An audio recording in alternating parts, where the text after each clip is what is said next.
사망 사실 혹은 오보입니다. 박 시장의 실종 사실이 처음 알려진 건 어제 저희가 방송하던 무렵이었거든요. 대략 6시 안팎이었는데요. 그때까지만 해도 박 시장 딸이 경찰에 실종 신고를 했다. 그리고 이후에 경찰이 대대적인 수색에 들어갔다. 그 정도였었는데요. 그 무렵부터 벌써 박 시장 사망 혹은 자살 추정 보도가 나오기 시작했습니다.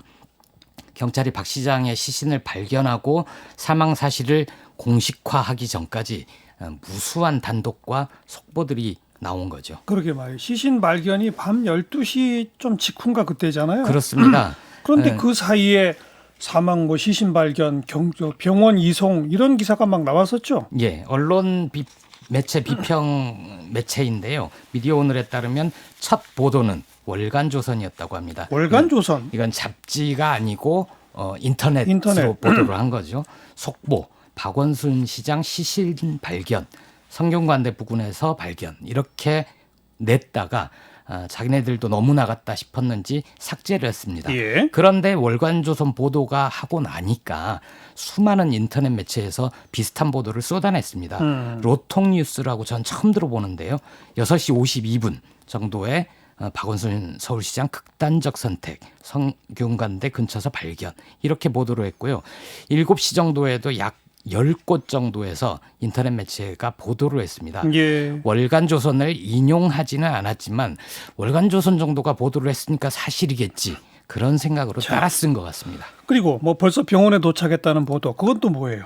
청년의사라는 매체인데요. 밤 9시 30분 정도에 이렇게 보도를 했습니다. 속보, 실종된 박원순 서울시장 서울대병원으로 이송 중 사망한 듯.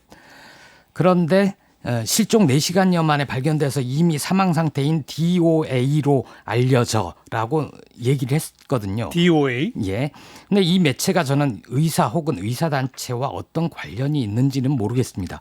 DOA라는 말은 Dead on Arrival 해서 경찰이나 의료인들이 쓰는 전문 용어거든요. 병원에 도착했을 때 이미 사망했다, 사망 상태였다. 예. 이런 건데 이런 전문 용어까지 써가면서 보도를 하니까 마치 그러게요. 진짜인 것처럼 보이잖아요. 그러니까 터무니없는 오보들을 낸 매체들도 있고 그다음 찌라시라고 불리는 그런 정보도 SNS에 막 돌았잖아요. 예, 저도 받았는데 잠시 뒤 엠바고 해제, 서울대병원 빈소 예정, 1시간 전 서울대병원으로 옮김, 대통령 결재 남은 상태. 이 무슨 엠바고고 무슨 대통령 결재가 그러니까 엠바고 보도 유예가 있으니까 아니 보도 유예를 할 사안이 따로 있죠. 이게 무슨 말이에요? 그러니까 그런 표현이 있으니까 오히려 더 모르는 사람한테는 신빙성이 있어 예, 보이는 거죠. 예. 기자들은 이미 벌써 다 아는데 정부가 보도를 통제하고 있다 이런 식의 느낌을 주거든요. 그리고 이 사안이 어디 대통령 결재할 게 어디 있습니까? 그러게 말이에요. 대통령도 들어가 있으니까 더 또 혹하는 거고요. 그러다 보니까 이 수색에 바빠야 할 경찰이 오보 대응에 나서기도 했습니다. 미디어오늘이 어제 밤 10시쯤에 경찰과 통화를 했는데요. 그때는 한참 수색 중일 때거든요. 자꾸 사망했다는 보도가 나오는데 정말 오보다. 사망했다면 지금 경찰들이 야간 수색을 진행하고 있겠느냐. 왜 자꾸 이런 보도들이 나오는지 모르겠다. 이런 심경을 토로했습니다. 도대체 무슨 정신으로 뭘 근거로 이런 거를 함부로 쓰는 거죠? 이름도 잘 모르는 인터넷 언론사들이 마구 오보를 쏟아낸 반면에 그나마 기성 언론들은 사실 확인 뒤에 보도를 하려고 노력을 했습니다. 그런데도 속보 경쟁이라는 유혹을 피해가지는 못한 것 같습니다. 먼저 써야 된다. 그래야 다른 언론사로서의 권위를 세울 수 있고 다른 언론사들이 받아쓰게 할 수 있다. 이런 생각들인 것 같은데요. 저는 클릭수 때문 아닐까요? 맞습니다. 돈 벌려고? 클릭수도 관련이 있는데 그 클릭수가 큰 돈은 안 되거든요. 근데 이제 이렇게 얘기를 하면 언론들은 그렇게 얘기를 합니다. 그럼 정부의 공식적인 발표 때까지 기다리란 말이냐, 받아쓰기만 하라는 말이냐, 이런 항변을 하기도 하는데 사실 만약에 은폐나 조작의 의혹이 있다면 당연히 파헤쳐야 되죠.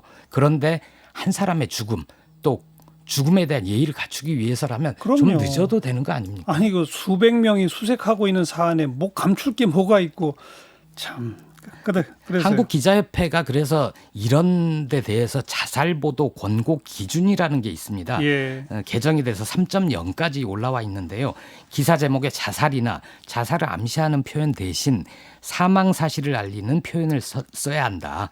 스스로 목숨을 끊었다. 극단적 선택했다. 목매 숨졌다. 투신 사망 이런 표현 대신에 아주 객관적인 사실, 사망, 숨지다 같은 데에 초점을 맞춰서 보도를 해라. 예. 이렇게 권고를 하고 있습니다. 네.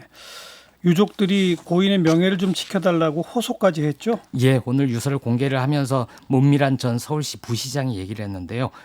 간곡히 부탁드린다. 고인에 대해 일방의 주장에 불과하거나 근거 없는 내용을 유포하는 일을 삼가주시기 바란다. 사실과 무관하게 고인의 명예를 훼손하는 행위가 거듭될 경우에 법적으로 대처할 수도 있다. 이렇게 얘기를 했습니다.